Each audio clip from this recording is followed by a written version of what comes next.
kepada seluruh karyawan dan karyawati Dinas Pendidikan Daya Aceh, saya mengajak secara bersama-sama, secara kolektif kolegial untuk menyukseskan dan menindaklanjuti edaran Bapak Gubernur terkait dengan antisipasi virus corona.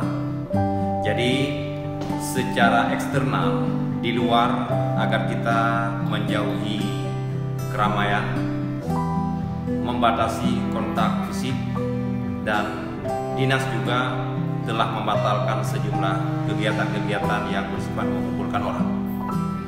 Secara internal di kantor, kami juga menghimbau kepada seluruh karyawan dan karyawati dan resepsionis yang ada di sini agar mengingatkan semua tamu ketika masuk ke lobi sebelum menuju ke ruang yang diinginkan.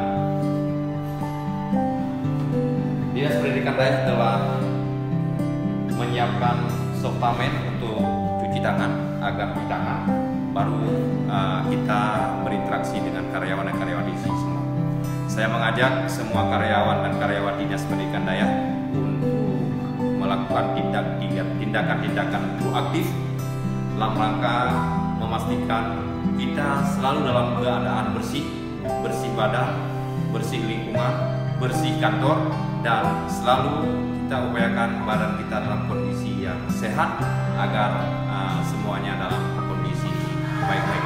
Insya Allah Dinas Pendidikan Daya siap untuk menindaklanjuti arahan Bapak Gubernur terkait dengan antisipasi virus corona, baik bersifat internal maupun bersifat dinas maupun bersifat personal masing-masing karyawan dan karyawati kami. Terima kasih. Semoga Allah Subhanahu wa Ta'ala